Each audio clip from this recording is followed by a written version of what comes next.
अस्सलाम वालेकुम to everyone. Welcome back to our YouTube channel. आज हम नई बुक केमिस्ट्री की class 9 chapter number 2 atomic structure की एक्सरसाइज का सॉल्यूशन करने जा रहे हैं। सबसे पहले है कि how many electrons can be accommodated at the most in the third shell of the element, कि maximum number of electrons third shell के अंदर कितने हो सकते हैं। हमें फार्मूला पता है कि नंबर ऑफ शेल्स को कैलकुलेट करने के लिए फार्मूला यूज होता है 2n²।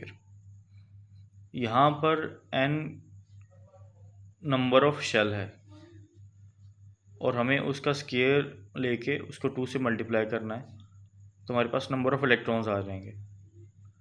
अब यहाँ पे उसने पूछा है थर्ड शेल, तो इट्स मीन कि इस केस के अंदर n की वैल्यू हो चुकी है 3, तो 3 का स्केयर हुआ 9, 9 को मल्टीप्लाई किया 2 से के साथ, तो आंसर आया 18।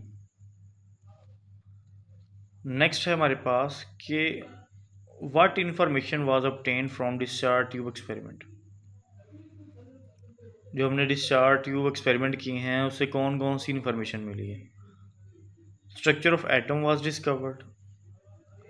स्ट्रक्चर ऑफ एटम डिस्कवर नहीं हुआ था, अब यूं कह लो कि एटम के बारे में, एटम के अंदर जो सब एटॉमिक पार्टिकल्स पाए जाते हैं उसके बारे में हिंट्स मिली हैं, लेकिन कौन सा पार्टिकल कहाँ पे है, उसकी एग्जिस्टेंस कैसी है, ये क्लियर नहीं था।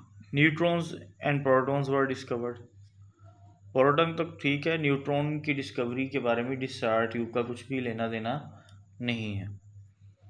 Electrons and protons were discovered, ठीक है, तो ये कुछ हद तक ठीक है, क्योंकि डिस्चार्ज ट्यूब से कैथोड रेस और पॉजिटिव रेस की डिस्कवरी हुई थी, जो कि रिलेटिवली इलेक्ट्रॉन्स और प्रोटॉन ही बनते हैं। उसके बाद है कि presence of nucleus in an atom was discovered. Nucleus की जो एग्जिस्टेंस है उसके बारे में हिंट दिया गया था, कंफर्मेशन कोई नहीं थी, ठीक है। ये बाद में रदरफोर्ड बोहर का मॉडल था जिसने न्यूक्लियस की जो डिस्कवरी है उसको जस्टिफाई किया था। उसके बाद है हमारे पास थर्ड कि why have isotopes not been shown in the periodic table. कि आइसोटॉप्स पीरियोडिक टेबल का पार्ट क्यों नहीं है। Periodic table can not accommodate a large number of isotopes of different element. ये बिल्कुल ठीक लॉजिक है, ठीक है, ये भी सही है। Some of the isotopes are unstable and they give rise to different element. ये भी बिल्कुल ठीक है। रेडियो एक्टिव आइसोटॉप्स हमने देखा है कि वो चेंज हो जाते हैं एक एलिमेंट स्पीशीज से दूसरी एलिमेंट के अंदर। All the isotopes have same atomic number, so there is no need to give them separate place. बाकी सारी बातें भी ठीक हैं, लेकिन जो कह लो कि एक बहुत ही लॉजिकल जो इसका आंसर लग रहा है वो यही है, क्योंकि हमारा जो पीरियोडिक टेबल है उसकी बेस एटॉमिक नंबर है और आइसोटॉप्स का एटॉमिक नंबर सेम है। इस वजह से हमें ज़रूरत नहीं है कि उनको हम सेपरेटली प्लेस करें। इस लॉजिक के अलावा बाकी सारी लॉजिक्स भी ठीक हैं, लेकिन हमने क्योंकि किसी एक को ठीक करना है तो मेरे हिसाब से ये सबसे बेस्ट ऑप्शन है हमारे पास। उसके बाद है कि which particle is present in different numbers in the isotopes. के आइसोटॉप्स के अंदर जो डिफरेंस है, ऑब्वियसली जो कि मास का डिफरेंस है, वो मास का डिफरेंस किसके डिफरेंस की वजह से। क्या वो इलेक्ट्रॉन के डिफरेंस की वजह से है, क्या वो प्रोटॉन्स की डिफरेंस की वजह से है, न्यूट्रॉन की वजह से है, या फिर न्यूट्रॉन और इलेक्ट्रॉन की वजह से। तो सीधा सीधा आंसर है कि न्यूट्रॉन नंबर का फ़र्क है। प्रोटॉन और इलेक्ट्रॉन सेम रहते हैं, न्यूट्रॉन नंबर सेम नहीं होता, इस वजह से उनके मासेस भी अलग अलग है। 5 है कि in which isotope of oxygen there are the equal number of protons, electrons and neutron. यहाँ पे हमारे पास 3 ऑप्शंस दिए गए हैं, इन तीनों में किस में इलेक्ट्रॉन, प्रोटॉन और न्यूट्रॉन्स की जो तादाद है वो सेम है। तो बहुत ही आसान सा तरीका है कि आप देखेंगे किसी भी टेबल को अगर हम 3 से मल्टीप्लाई करें तो 17 आ रहा है, नहीं आ रहा। 18 किस हिसाब से आ रहा है, 7 के टेबल पे, 6 के टेबल पे, 6 के टेबल पे आ रहा है, ठीक है, और ये वाला हमारे पास 16। ठीक है, तो हमें पता है कि मास नंबर जो है वो क्या है, some of proton plus neutron है। ठीक है, दोनों का जो सम है वो क्या है, इसका मास नंबर है। तो हमें पता है कि ऑक्सीजन के अंदर 8 प्रोटॉन है और इसके अंदर 8 ही क्या है, न्यूट्रॉन है। ठीक है, तो इसलिए इसका सम क्या आया, 16 आया। अच्छा, अब क्योंकि प्रोटॉन 8 हैं तो ऑब्वियसली इलेक्ट्रॉन भी कितने होंगे, 8 ही होंगे। ये वैसे ही आपको एक कंफ्यूज करने के लिए इलेक्ट्रॉन को ऐड कर दिया गया। इलेक्ट्रॉन का कोई कंसर्न नहीं है। हर एटम, चाहे वो ऑक्सीजन है, सोडियम है, पोटाशियम है, कोई भी एलिमेंट है, अगर वो एटॉमिक फॉर्म के अंदर है, एटम है, तो उसके अंदर जितने भी इलेक्ट्रॉन होंगे उतने ही क्या होंगे, प्रोटॉन होंगे। हाँ, नंबर ऑफ न्यूट्रॉन्स हैं वो वेरी कर सकते हैं, लेकिन उसमें यहाँ पे पूछा था कि प्रोटॉन और न्यूट्रॉन सेम होने चाहिए, तो ये इसका सही आंसर है। उसके बाद है हमारे पास 6 कि what will be the relative atomic mass of the nitrogen given the abundance of its 2 isotopes. हमें से वो उसका एटॉमिक मास पूछ रहा है, रिलेटिव एटॉमिक मास पूछ रहा है, और हमें 2 आइसोटॉप्स दे दिए गए हैं और उनकी अबंडेंस दे दी गई है। बड़ा आसान तरीका है कि जिस आइसोटॉप्स का जितना भी मास है उसको उसकी अबंडेंस से मल्टीप्लाई करो। जैसे 14 है, उसको आप 99.64 से मल्टीप्लाई करो, और प्लस दूसरा जो आइसोटॉप्स है 15 वाला, उसको उसकी अबंडेंस से मल्टीप्लाई करो।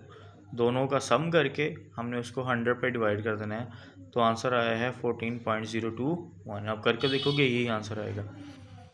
उसके बाद है कि how is radiocarbon dating useful for आर्चियोलॉजिस्ट।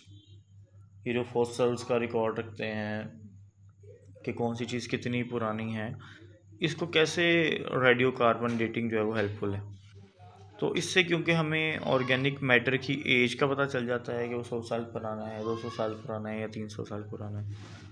उसके बाद है कि what does keep the particle present in the nucleus intact. हमें पता है कि न्यूक्लियस के अंदर प्रोटॉन्स ही प्रोटॉन्स हैं, भरा पड़ा है वो प्रोटॉन्स के साथ। न्यूट्रॉन तो हैं, लेकिन न्यूट्रॉन का इसलिए मैं जिक्र नहीं कर रहा क्योंकि न्यूट्रॉन पे तो कोई चार्ज नहीं है ना, तो उसमें पॉजिटिव चार्जेस हैं। तो पॉजिटिव चार्जेस रिपेल क्यों नहीं कर रहे?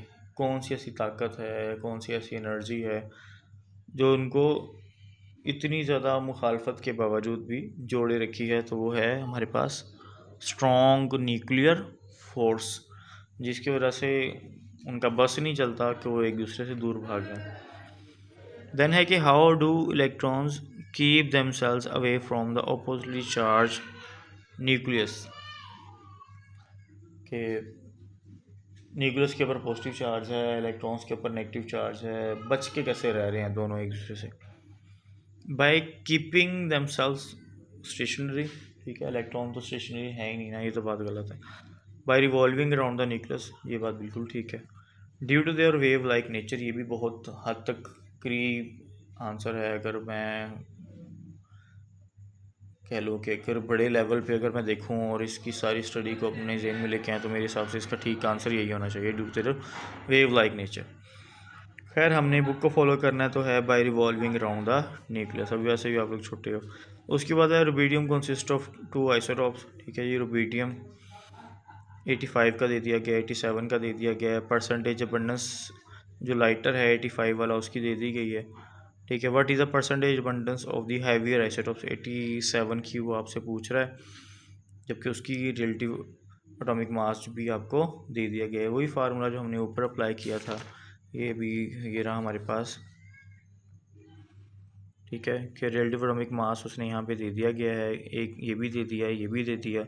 ठीक है, और उसके बाद दूसरे की जो परसेंटेज है वो भी दे दी है, उसका मास पूछ रहा है बहुत सिंपली हमसे। तो इस फार्मूले से हम उसको इजीली कैलकुलेट कर देंगे। जो बच्चे बहुत ज़्यादा मोबाइल यूज़ कर रहे हैं उनको मैं ये हिंट देना चाहता हूँ कि मेरे पास इतना टाइम नहीं था, काफ़ी बिजी लाइफ है, तो मैंने इसको मेटा से पूछा है। व्हाट्सएप पे मेटा का ऑप्शन है, तो उससे मैंने पूछा था कि ये क्या है, तो उसने मुझे इसका ठीक आंसर बता दिया है, डेट इज़ 27.8%। ठीक है, और अगर कोई सॉल्व करना चाहता है तो मैंने जो पीछे आपको फार्मूला बताया था इसके लिए वो सेम आपने इस पे अप्लाई कर देना, आपके पास आपका आंसर आ जाएगा।